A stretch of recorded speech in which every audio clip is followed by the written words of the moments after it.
ଫରାସୀ ରାଷ୍ଟ୍ର ବିପ୍ଳବର ଅଗ୍ରଗତି। ଯେଉଁ ପିଲାମାନେ ଫରାସୀ ରାଷ୍ଟ୍ର ବିପ୍ଳବର କାରଣ ଗୁଡ଼ିକ ଭିଡ଼ିଓ ଦେଖିନାହଁ, ଏହି ୟୁଟ୍ୟୁବ୍ ଚ୍ୟାନେଲର ପ୍ଲେଲିଷ୍ଟ ଅଛି, ଯାଇକି ତୁମେମାନେ ଦେଖିଦିଅ, ତାପରେ ଆଜିର ଏହି ଭିଡ଼ିଓଟିକୁ ଦେଖିବ। ଆଜି ଆମେ ଜାଣିବା ପିଲାମାନେ ଫରାସୀ ରାଷ୍ଟ୍ର ବିପ୍ଳବର ଅଗ୍ରଗତି। ଫରାସୀ ରାଷ୍ଟ୍ର ବିପ୍ଳବର ଅଗ୍ରଗତି କେମିତି ହେଇଥିଲା ତାର ବିଷୟରେ ଜାଣିବା। ଷ୍ଟେଟ୍ ଜେନେରାଲର ଆହ୍ୱାନ।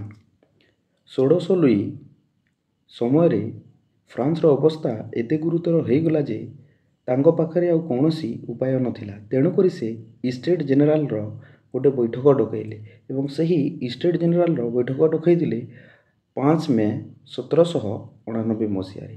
ଏବଂ ସେହି ଷ୍ଟେଟ୍ ଜେନେରାଲରେ ପ୍ରତି ଷ୍ଟେଟ୍ ପାଇଁ ସ୍ୱତନ୍ତ୍ର କକ୍ଷ ଥିଲା ଏବଂ ପ୍ରତି ଷ୍ଟେଟ୍ ପାଇଁ ଗୋଟିଏ ଭୋଟ ଦେବାର ପ୍ରାଧାନ୍ୟ ଥିଲା।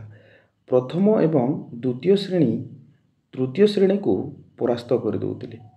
ପ୍ରଥମ ଶ୍ରେଣୀରେ ବୁର୍ବନ ରାଜବଂଶର ଲୋକମାନେ ଥିଲେ, ଦ୍ୱିତୀୟ ଶ୍ରେଣୀରେ ସମ୍ଭ୍ରାନ୍ତ ଶ୍ରେଣୀର ଲୋକମାନେ ଥିଲେ ଏବଂ ତୃତୀୟ ଶ୍ରେଣୀରେ ଫ୍ରାନ୍ସର ସାଧାରଣ ଜନତାମାନେ ଥିଲେ। ଏହି ପ୍ରଥମ ଶ୍ରେଣୀ ଏବଂ ଦ୍ୱିତୀୟ ଶ୍ରେଣୀ ତୃତୀୟ ଶ୍ରେଣୀକୁ ବହୁତ ସହଜରେ ପରାସ୍ତ କରିଦେଉଥିଲେ। ତେଣୁକରି ତୃତୀୟ ଶ୍ରେଣୀର ଲୋକମାନେ ମୁଣ୍ଡ ପିଛା ଭୋଟ ଦାବି କଲେ, ଯାହାକୁ କି ସେହି ସମୟରେ ଯିଏ ରାଜା ଥିଲେ 1600 ଲୁଇ ତାକୁ ବାରଣ କଲେ।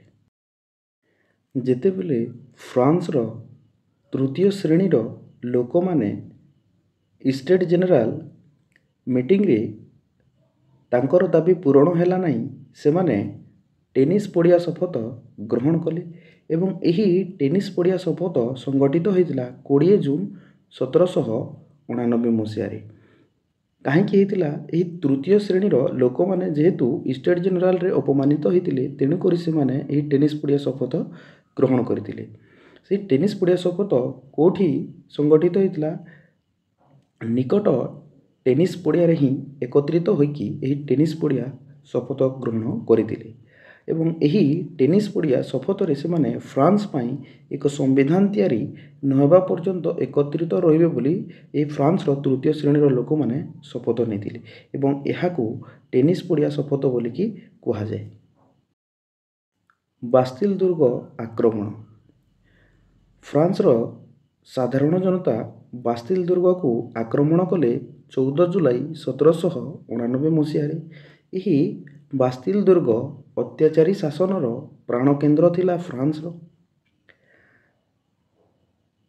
ତୃତୀୟ ଶ୍ରେଣୀର ଲୋକମାନେ ଏହି ବାଷ୍ଟିଲ ଦୁର୍ଗର କାରାଗାରକୁ ଭାଙ୍ଗିଦେଲେ ଏବଂ ବନ୍ଦୀମାନଙ୍କୁ ସେହି ବାଷ୍ଟିଲ ଦୁର୍ଗରୁ ମୁକ୍ତି କରିଦେଲେ।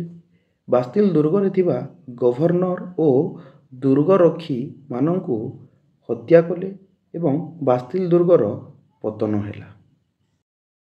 ବାଷ୍ଟିଲ ଦୁର୍ଗର ପତନ ପରେ ଫ୍ରାନ୍ସରେ ସମ୍ବିଧାନ ସଭା ଗଠନ କରାଗଲା ଏବଂ ଏହି ସମ୍ବିଧାନ ସଭା ଗଠିତ ହୋଇଥିଲା 1791 ମସିହାରେ। ଫ୍ରାନ୍ସ ପାଇଁ ଏକ ନୂତନ ସମ୍ବିଧାନ ତିଆରି କରାଗଲା ଏବଂ ସେହି ସମ୍ବିଧାନ ଅନୁସାରେ ଫ୍ରାନ୍ସର ସମସ୍ତଙ୍କୁ ସମାନତା ଓ ସ୍ୱାଧୀନତା ଅଧିକାର ଦିଆଗଲା।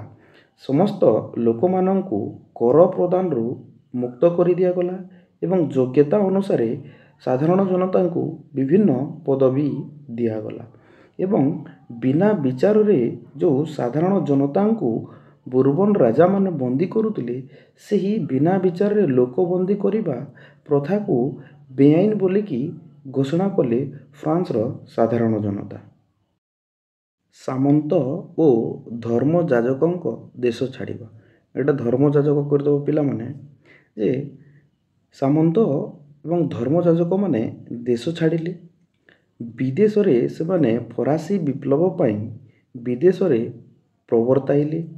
ଯେମିତିକି ପିଲାମାନେ ଇଂଲଣ୍ଡ, ଅଷ୍ଟ୍ରିଆ, ପ୍ରୁସିଆ ଏହି ଦେଶଗୁଡ଼ିକ ବୁର୍ବନ ଶାସକଙ୍କୁ ସମର୍ଥନ କଲେ ଫରାସୀ ବିପ୍ଳବ ସମୟରେ ସାଧାରଣ ଜନତାଙ୍କ ବିରୁଦ୍ଧରେ।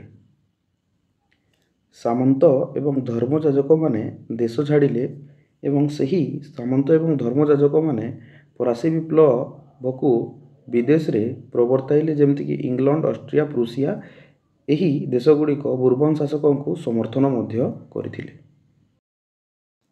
ନେପୋଲିଅନ ବୋନାପାର୍ଟଙ୍କ ନେତୃତ୍ୱ। ଫ୍ରାନ୍ସର ନେତୃତ୍ୱ ନେଇଥିଲେ ନେପୋଲିଅନ ବୋନାପାର୍ଟ। ସେ ଫ୍ରାନ୍ସର ଶତ୍ରୁ ଦେଶମାନଙ୍କୁ ପରାସ୍ତ କରିଥିଲେ ଏବଂ ତାଙ୍କ ସମୟରେ ଫ୍ରାନ୍ସର ସାମାଜିକ ଅବସ୍ଥା, ଅର୍ଥନୈତିକ ଅବସ୍ଥା ତା ସହିତ ରାଜନୈତିକ ଅବସ୍ଥାରେ ମଧ୍ୟ ଉନ୍ନତି ପରିଲକ୍ଷିତ ହୋଇଥିଲା। ଜାତୀୟ କନଭେନସନ। ଫ୍ରାନ୍ସରେ 1792 ସେପ୍ଟେମ୍ବର 20 ତାରିଖ ଜାତୀୟ କନଭେନସନ ଆହ୍ୱାନ କରାଗଲା ଏବଂ ସେହି ଜାତୀୟ କନଭେନସନରେ ଘୋଷଣା କରାଗଲା ଫ୍ରାନ୍ସରେ ରାଜତନ୍ତ୍ରର ଲୋପ ହେଲା ବୋଲି ଏବଂ ଆହୁରି ଘୋଷଣା କରାଯାଇଥିଲା ଫ୍ରାନ୍ସରେ ସାଧାରଣତନ୍ତ୍ର ଗଠନ ହେଲା ବୋଲି।